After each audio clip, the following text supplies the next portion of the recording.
Good afternoon. I declare open the sixth meeting of the first regular session 2018 of the Executive Board. We will continue the UNDP segment with consideration of Agenda Item 3, Independent Evaluation Office Work Plan for 2018 to 21, and Independent Evaluation Office Review of the Quality Assessment of Decentralized Evaluations. We have the pleasure to have with us at this podium this afternoon the following UNDP representatives. First of all, Mr. Maggie Martinez-Soliman, Assistant Administrator and Director, Bureau for Policy and Program Support. Mr. Indra Naidu, Director, Independent Evaluation Office. Mr. Ariel Hogue, Deputy Director, Independent Evaluation Office, and Ms. Simona Marinescu, Director, Development Impact Group, Bureau for Policy and Program Support. Now I give the floor to Mr. Indra Naidu, Director, Independent Evaluation Office, to make a presentation. You have the floor. President, and my congratulations on your appointment to this position.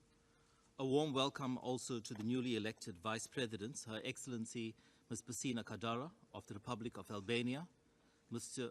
Chul Yu Park of the Republic of Korea, Mr. Dominic Fave of Switzerland, and Mr. Tomasi Blair of Antigua and Barbuda.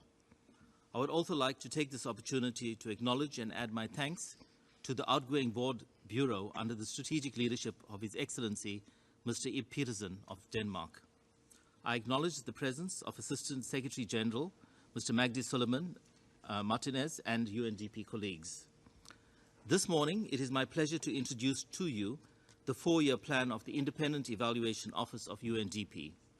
In addition to submitting our new costed work plan for your consideration and decision, we have also provided for your information a brief report on the IEO work on the quality assessment we undertook of UNDP decentralized evaluations. As you consider the work plan for the IEO, please keep in mind the role and responsibilities of this office under the UNDP evaluation policy, which sets a committed budget allocation for UNDP's evaluation function and strengthens oversight by an expanded UNDP Audit and Evaluation Advisory Committee, the AEAC, whilst the credibility element is addressed through an Evaluation Advisory Panel, the EAP. Mr. President and distinguished delegates, every year we submit to this board for formal consideration and decisions a series of pertinent evaluations assessing all important aspects of the global work of the organization. The IEO also develops evaluation standards and procedures. In addition, each year we quality assess the decentralized evaluations commissioned by country officers and maintain an online publicly available repository for all UNDP evaluations, known as the Evaluation Resource Center. The IEO promotes national ownership and leadership in evaluation through its biennial National Evaluation Capacity Conferences. In addition, and relevant to the evaluation profession, we continue our leadership role in the UN Evaluation Group, or UNEG, including managing its secretariat. To enhance the utility of evaluations, the IEO continues to invest in outreach and dissemination of its evaluation findings and UNDP's contributions through its communications tools and channels, thereby increasing UNDP's global digital footprint on its transparency and accountability functions. Noting the high downloads and sharing of our diverse evaluation products, our returns on this investment have been highly appreciated. 2017 was a very fruitful year for the IEO and the first year under which the IEO operated according to the new UNDP evaluation policy of 2016. And as a fully functional independent office directly reporting and accountable to this board. IEO's work was visible to and overseen at many levels by donors, government community, our peers in other UN agencies via the UN Evaluation Group and the Audit and Evaluation Advisory Committee. This past year was especially productive including completion and presentation of the evaluation of UNDP's previous strategic plan, plus an assessment of UNDP's institutional effectiveness carried out jointly with the UNDP Office of Audit and Investigations. In addition, 8 independent country program evaluations were carried out for UNDP's work in Bhutan, Chile, the Republic of Congo, Kuwait, Namibia, the Philippines, Rwanda, and Togo. During 2017, the IEO organized the highly successful National Evaluation Capacity Conference in Istanbul, partnering with the government of Turkey and the European Evaluation Society and the UNDP Regional Bureau for Europe and the Commonwealth of Independent States. Over 500 participants from 113 countries, including 77 government representatives, came together to discuss evaluation in light of Agenda 2030 and the SDGs. The IEO is now completing the conference proceedings and is planning for its 6th conference to be carried out in the fall of 2019. Last year, we also held regional workshops with monitoring and evaluation specialists from over 100 UNDP country offices. We carried out these training sessions in cooperation with the regional bureaus and the BPPS Development Impact Group. The resulting lessons and suggestions from the workshop are contributing to improved guidance for this work to be completed in 2018. The 2018-2021 work plan for the IEO builds from an understanding of the purpose and value of evaluation for UNDP under Administrator Achim Steiner's leadership and the new strategic plan. The priority is to help this board and UNDP management better determine which types of development support works well and which policies or programs can be improved. We should be held accountable for delivering relevant, cost-effective and timely evidence so that the organization can use evaluations towards a stronger UNDP. In order to be credible, our evaluation work provides impartial judgments that are informed by high-quality, rigorous assessments. Distinguished delegates, I will now highlight some of the principal features of the 4-year work plan, starting with the work of this office at the country level. For the past 15 years, the IEO has been carrying out detailed assessments of UNDP's work at the country level. Previously known as assessments of development results, this system has been reformed and is now called the Independent Country Program Evaluations, or ICPEs. These evaluations have covered over 100 of UNDP's 130 country programs. A frequent request from board members over the years has been for the IEO to expand the coverage of our country program evaluations. This year, we have revised our procedures to do just that. Starting in 2019, you will be able to refer to the findings from our country program evaluations when considering all new country program documents. This major increase in country-level evaluations required that we streamline evaluation processes, build evaluation capacities, revise preliminary research activities, and adopt new evaluation tools. In 2018, we intend to carry out 15 independent country program evaluations, and in 2019, this will increase to 37. We will engage with UNDP management in the regions and at headquarters on a regular basis to monitor and update the list of countries scheduled to receive ICPEs, recognizing that the number of CPDs going to this board fluctuates as country programs get extended. During 2020, there will be a dozen or more UNDP offices in Europe and Central Asia simultaneously developing new country program documents. We intend to cluster our evaluations of these country programs and to use this as an opportunity to look more broadly at the results of UNDP work in this region. As we move to full coverage of ICPEs, we will be looking to such clustering arrangements to better manage the process, while allowing also opportunities for greater synthesis and comparing of results. Let me turn now to the series of corporate thematic evaluations that have been identified in the work plan in response to the major goals and programs of UNDP as set out in the 2018-21 strategic plan. We believe that our assessment work during this period must remain somewhat flexible as a result of the system-wide changes to the UN development system that are now under discussion through the QCPR process and in light of the Secretary-General's efforts to reposition the UN development system to deliver on the 2030 agenda. Accordingly, the work plan presented to you includes a first set of expected evaluations to be carried out and annexes a set of additional evaluations under consideration.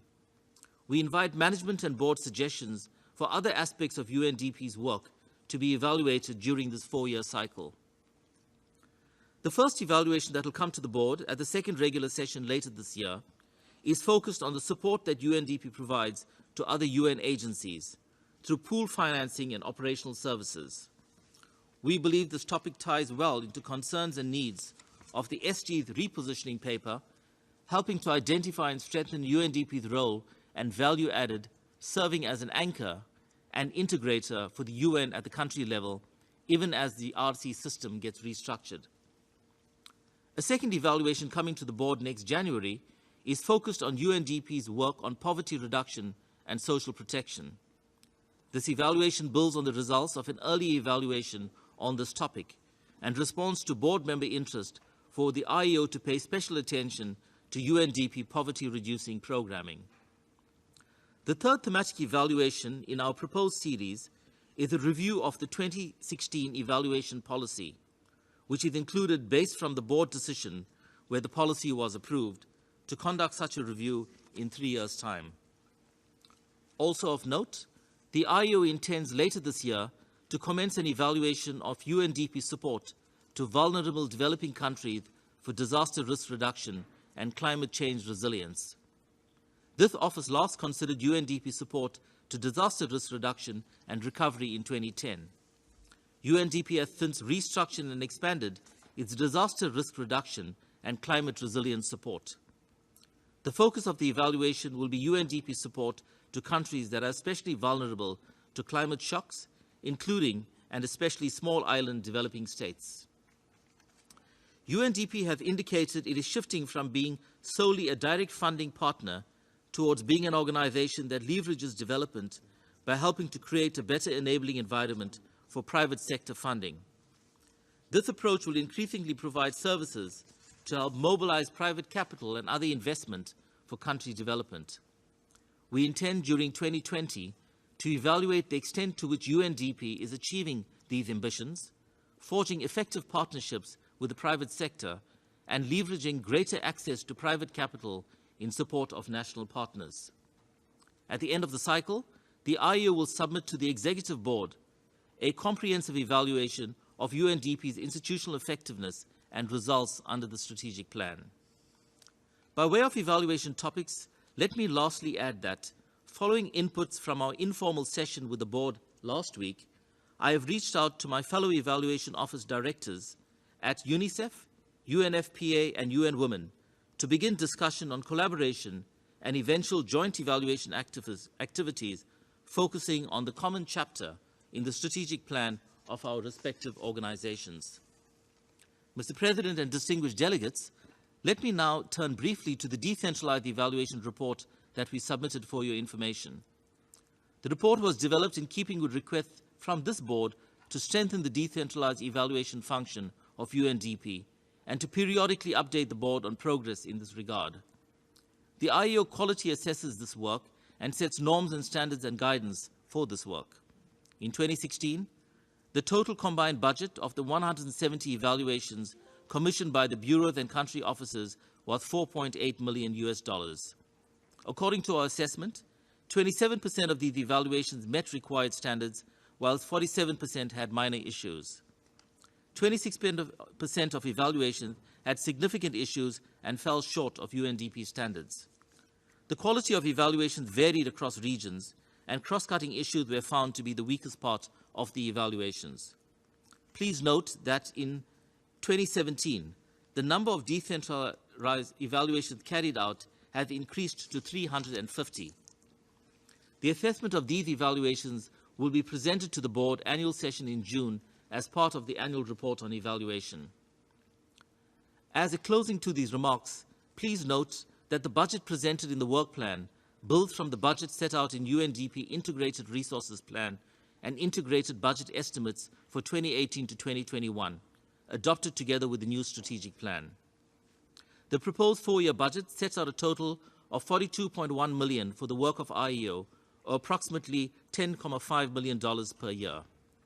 This conforms to the UNDP evaluation policy stipulation of 0.2% of total program budget, core and non-core, set aside for this work. This level of budgetary support shows a significant commitment by UNDP to its evaluation function and underscores the statements of UNDP Administrator, attestating to the importance he places on the work of the IEO to help UNDP learn and improve its performance. Mr. President, distinguished delegates, this completes my remarks. I thank you for your attention and look forward to questions following the comments from management. I am joined on the podium by IEO Deputy Director, Mr. Ariel de Haag, and also Chiefs of Sections, Alan Fox, Amina Rios, Heather Bryant, and Fumika Auchi, who will come in as needed. I thank you. I thank Dr. Naidu for your presentation. Now I give the floor to Mr. Marky Martinez-Soliman, Assistant Administrator and Director, Bureau for Policy and Program Support, to make a statement. You have the floor. Ambassador Park, President of the Session, Vice President of the Executive Board, Director Indran Naidu, distinguished members of the Executive Board, let me join Director Indran Naidu in congratulating both outgoing and incoming newly elected members of our board's Bureau. Speaking to the topic, as you have heard the Administrator say in his opening remarks, in this session, UNDP is reiterating its commitment to transparency and accountability. We place great value in the independence and impartiality of the Independent Evaluation Office, whose work is vital to help us learn and continue to improve our organizational performance. The Independent Evaluation Office, you have just heard Director Naidu explain to you in broad lines the newly developed work plan for the period 2018-2021. It is the first medium-term plan proposed by the Office following the adoption of the UNDP, of the new UNDP evaluation policy, and certainly of the new UNDP strategic plan, which its time horizon is aligned. I shall be brief in these opening comments, not for lack of words, but because we very much agree with what has been proposed. The 4-year work plan includes thematic and program evaluations that are expected to generate valuable evidence for UNDP officers and management to draw on in the implementation of the strategic plan and the regional and country programs and related projects, all important topics: poverty, disaster risk reduction, climate resilience, support to other agencies, will give you a sense of the organization's performance in these key areas and beyond. The work plan also includes the full evaluation of the strategic plan itself and the regional and country programs, as well as the review of the evaluation policy adopted by the board in September 2016. We will diligently support these evaluations, continue to learn from their findings and conclusions as part of our commitment to accountability, transparency, and evidence-based programming. Just some key messages related to the IEO work plan. First, we recommit to allocating the required resources to ensure that the independent office can carry out its work as described in its work plan, and in accordance with Article 26 of the evaluation policy, which calls for a minimum of 1% core and non-core resources to be earmarked to the evaluation function. Second, the IEO program evaluations will replace the assessment of development results, the famous ADRs.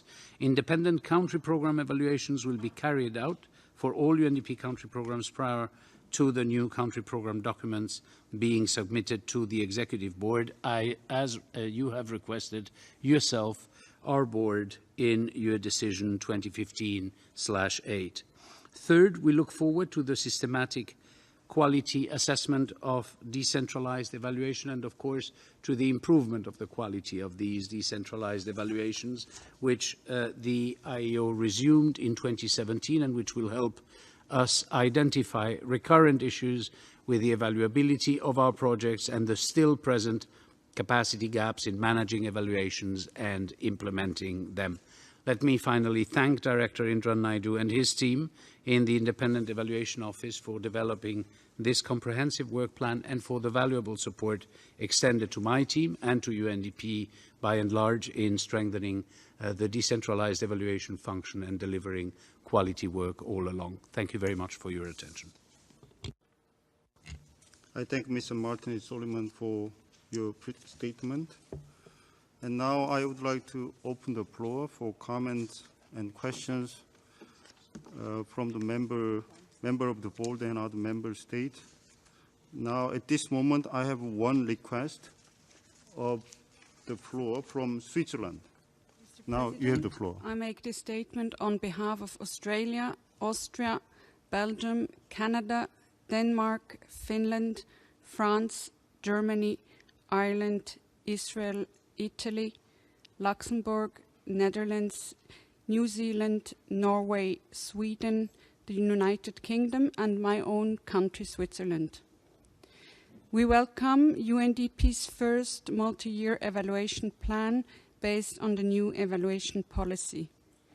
We would like to state our appreciation that the Independent Evaluation Office has planned 100% country program evaluation coverage for country offices scheduled to submit new programs to the board. This is an important achievement in the Independent Evaluation Office's work to assist the board in discharging its oversight responsibilities. We would also like to encourage UNDP to further engage with the partner countries in the evaluation process in country program and decentralized project evaluation. We thank the Independent Evaluation Office for its quality assessment of decentralized evaluations. Based on this review and the work plan 2018 to 2021, we would like to add the following 3 comments. First, decentralized evaluations. We welcome the Independent Evaluation Office review of the quality assessment of 2016 decentralized evaluations.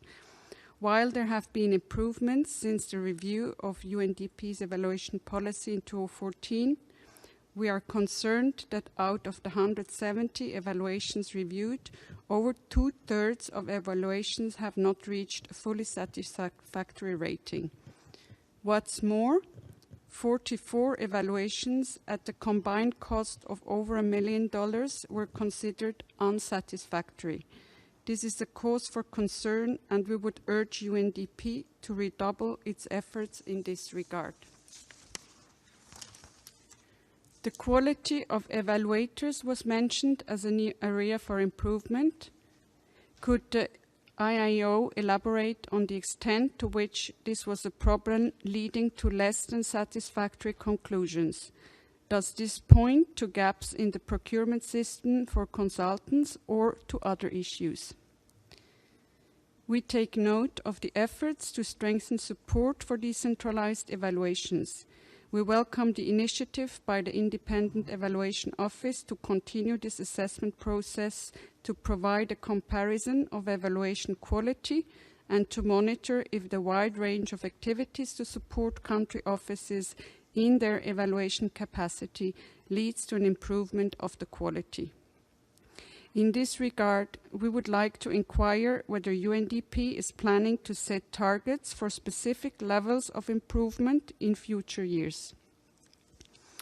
We encourage UNDP management to work with the Independent Evaluation Office to continue its effort to strengthen the quality and process of decentralized evaluations, ensure their independence from undue influence by managers, and explore further measures to ensure their validity.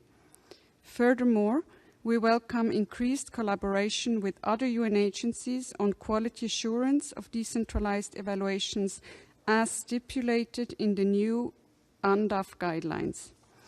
It is important that UNDP is better at integrating or considering cross-cutting issues such as human rights, disabilities, minorities, vulnerable groups, poverty dynamics, climate change, and especially gender issues within evaluation reports, and supporting particularly those regions facing the greatest challenges in the quality of the reports.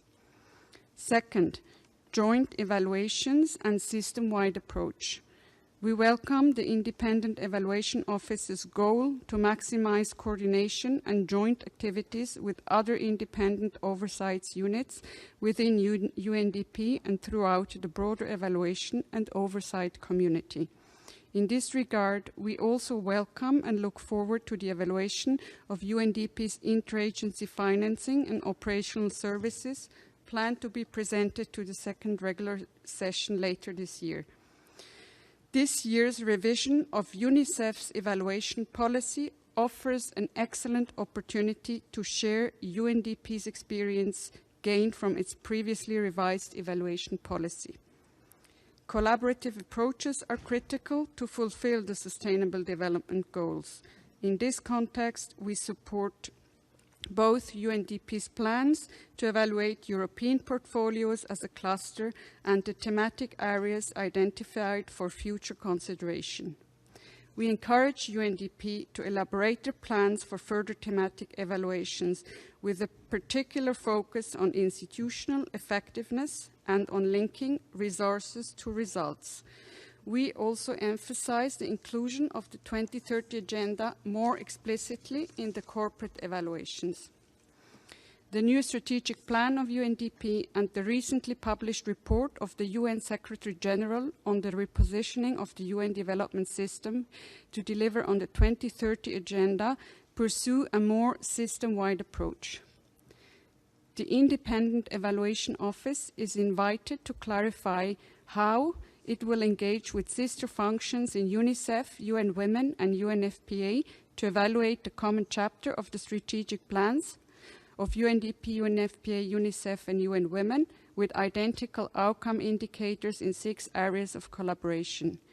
We would like to propose a joint evaluation among all 4 agencies, encompassing individual recommendations to each agency, and would suggest this to be specified in the Work Plan 2018-2021.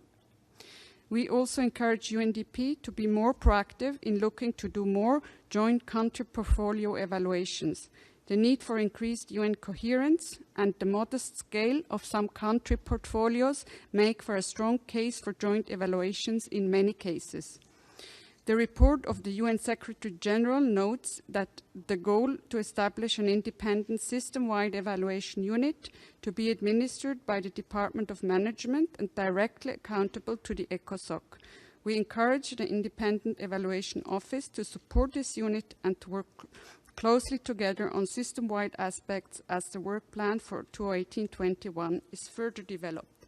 Third, resource allocation. To improve the identified deficits in quality and coverage of evaluations, it is crucial that enough resources are allocated for the evaluation function. The evaluation policy sets clear targets. We welcome that UNDP has increased the budget for the evaluation office and allocates the targeted 0.2% of the estimated combined programmatic resources for its function, and that it has created separate budget lines for evaluation and audit. However, as we noted with concern at the previous board meeting in 2016, overall only 0.44% of the resources were allocated to the entire evaluation function, hence less than half of the targeted 1% as determined by the evaluation policy. I believe the assistant administrator has clarified that now the total allocation is 1%, but nevertheless we would like to ask once more, what is the total allocation for the evaluation for the period 2018 to 21? Has the budget for the entire evaluation function also increased? We would welcome comments from the IEO and management on how the current harmonized cost recovery policy contributes to evaluations and how adjustments possibly can secure sufficient resources for evaluations. We would also like to note that within the current level of expenditure, we note that the quality assessment of decentralized evaluations found that governance as a theme for UNDP evaluations is significantly underrepresented when compared to UNDP's expenditure on governance programming. We would also like to ask UNDP to further elaborate on the plans for finalizing the list of evaluations mentioned in Annex 3 of the work plan.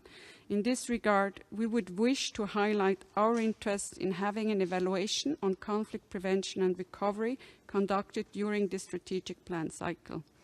Finally, we remain committed partners for supporting UNDP in its continued efforts for evidence-based programming. Supporting UNDP's evaluation function is and will remain a priority in the future for us. Thank you very much. Delegate, if you want to take the floor for the comments and questions, please press the button. Press the microphone button on your desk, or you can raise your hand to recognize. I see none at this moment. Then I would like to give the floor to the IEO team first, to answer the question. You have the floor. Mr. President, and thank you very much to the distinguished delegate for the supportive statement on behalf of the various countries. I will take the first two questions which are related directly to IEO. The first pertains to the quality of evaluators. In us looking at the quality of the decentralized evaluations, we look at multiple factors. We look at the quality of the terms of reference, the evaluation produced, and the learning that may emanate from it. Our experience in the last year, as requested by the board in 2017, we held with UNDP management 6 workshops across the globe, engaged very closely with 121 M&E officers, and looked at the full evaluative work for the first time in great detail. And what our observation was is that there's very high potential for potential and capacity with the M&E officers at the regional level, at the country level, but the capacity is not totally realized. And part of that links to the articulation between the M&E officers at the country, regional level, and headquarter, and also IEO. So starting this year, we want to bring in a greater level of professionalization to that cadre of very capable people, and that means bringing in the United Nations Evaluation Group capacity skills, so they all become one family of evaluators for the UNDP, and that will go a long way. So we did engage in more specific training in the Istanbul conference when we brought in the region, and I'm quite optimistic that with this additional investment that is now coming from the 0.8%, that we can put in the capacity that's needed for it. Which then links to the second issue. I think we need to be realistic that you're not going to get the same level of highest quality independent evaluation at the decentralized level. These are more assessments and reviews that are extremely important, but they serve a purpose of learning and review at the project and at the program level, which is good and it's fine. So we have adjusted our instrument also to take into account that there isn't a direct comparison between the independent evaluations and decentralized as being geographically differently located. But the purpose of both is quite different. Whereas we have a greater accountability and learning dimension, at that level it's more a learning and somewhat transparency dimension, and that has to be nuanced into the discussion. So in my presentation at the June board on the full assessment, and now we have 2 lots this year and the last, we will be able to provide a much better analysis.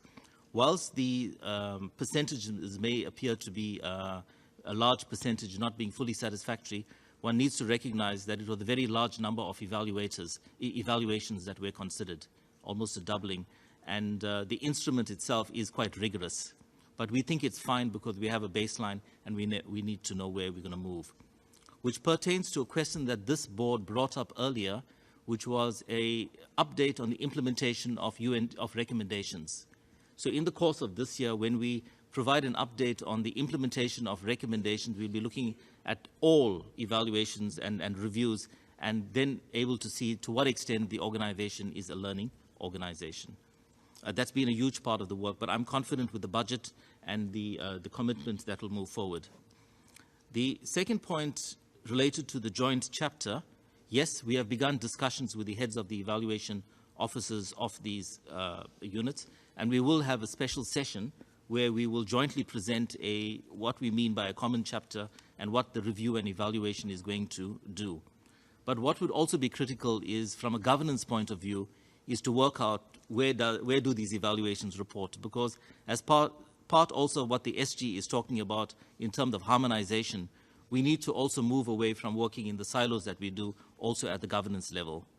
So, whilst the officers collaborate, each of them report to different boards, and that in itself, can be a challenge. But we will engage with the board, with the bureau, and with management to see how best we can push that forward.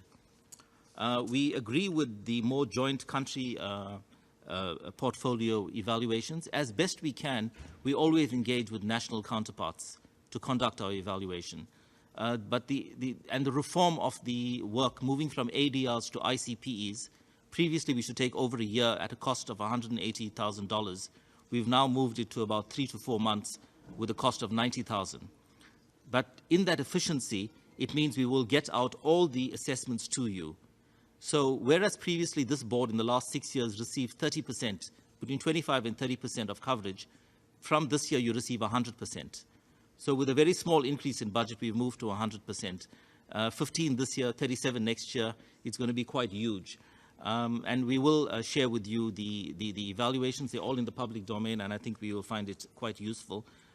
We are very confident that every country program document now being informed by a CPD, an ICPE, is significant. A further issue relating to that is on the point of transparency. For many years now, all management responses to evaluations are in the evaluation itself and in the public domain. So this board is able to see the extent to which this will take place. And this is actually at the forefront of the evaluation function globally. So it's right up front in the reports and in the other aspects.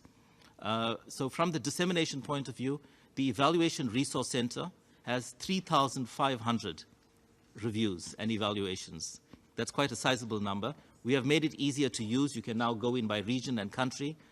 We are making it more accessible, and we think that actually provides a huge body of evaluative knowledge and evidence that has come through. Just the part that will be addressed when we look ahead, the evaluation policy stipulates a demarcation between the monitoring and evaluation.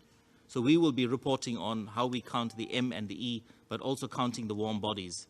Because in essence, we want to have more evaluation than the M. The M is the management function. It could be anything. And I think there is the room for growing in that regard. I think I've covered broadly the points that were raised to me, and I'd be happy to hand to Mr. Solomon. Thank you very much once again, Mr. President. Thank you very much, distinguished representative of Switzerland, speaking on her country's own behalf, and a number of other colleagues and member states. I will address 2 or 3 of the points, of the salient points that she has highlighted, and comment along the same lines as the director of the IEO. Let me first start with something that we believe is a clear a sign of progress, just like the joint chapter of the 4 strategic plans was a step forward. The common chapter also set out the 6 areas of collaborative efforts by the funds and programs where we will pursue joint initiatives and where we will be jointly evaluated. So we have taken the whole cycle from beginning to end, from design and programming to implementation to final evaluation in the jointness of this effort. I think that is something that you will be able to enjoy, to illustrate, to compare, to discuss in the different boards, and to ask the different evaluators and the different leadership in management, how they feel about the results that come up. I think it's an interesting exercise. The jury will be out there. I think that you will probably see that some of us do some things better than others, and it will be reciprocal. I am sure that you will see strengths and weaknesses of the different organizations depending on the theme, depending on the country setting, depending on the size, on the volume of the program. An interesting exercise ahead, which I think will give us some good evidence. The second point about the expenditure, just to be a little bit more precise, we explained in the informal. The 0.44% is only part of the expenditure. Taken together, monitoring and evaluation are slightly ahead of the committed 1%, 1.07% as per figures in 2016. Very soon, as we close the ROAR end of January, in a few days, you will have the figures for 2017 available, which will be very similar, a little bit higher. We are talking about $51.5 million that this organization is spending on the whole package. And the new format of project documents will also allow you, as Director Naidu just said, to know how much was for M and how much was for E, how much was for the ongoing monitoring that has a certain value, is very important as a dashboard tool for management, and how much is for evaluation that represents a sort of final seal or final judgment cast on the effectiveness of the program. Third comment, the one on the quality or lack thereof of a non-negligible portion of the decentralized evaluation. Madam, the comment is well taken, and the response of Director Naidu was, I thought, on spot and absolutely fair. There is a 22% of unsatisfactory evaluations, and that confirms our data, our management data in the ROAR. When our country officers report, they tell us that 78% of the recommendations that they get from decentralized evaluations are useful. Now read it in reverse.